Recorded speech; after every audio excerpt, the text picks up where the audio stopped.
Okay, our next question is from Duey on gymnastics and jits.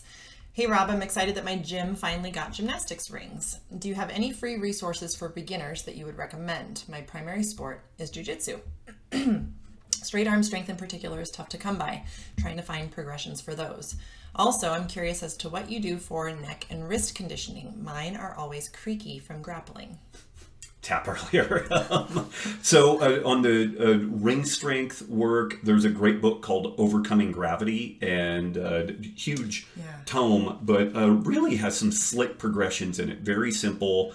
I've always liked gymnastics bodies. The progressions tend to be a little on the long side, which I think is laudable because Coach Christopher Summer put a lot of thought into that stuff. But sometimes, folks just kind of run aground on that. So I would check out the book Overcoming Gravity.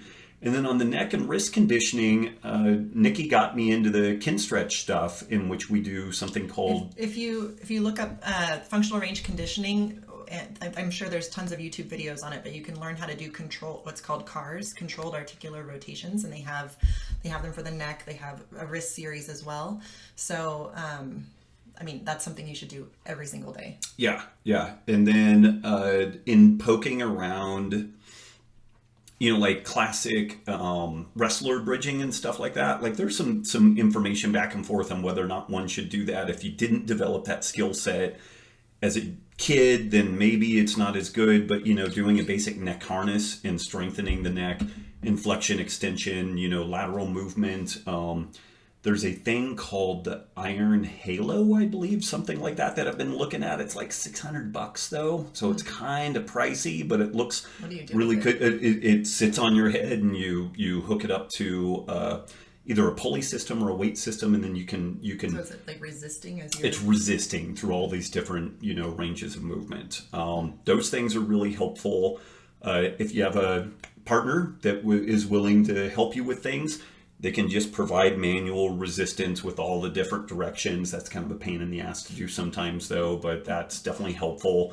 But then on the wrists in particular, again, kind of back to the gymnastics bodies, or even some of the stuff from Overcoming Gravity. Like there's the push-ups where you push up onto the wrists and on the back of the hands, and you can go from kneeling, in which I push up and then extend up onto kind of backs of the fingertips and then lower down. So again, if you poke around a little bit, like there's some good wrist conditioning stuff. Just getting either a pretty good size hammer, or a bar with where you can put weights on one side, and doing the rotation, flexion, extension. Like there's all these different movements you can do with that.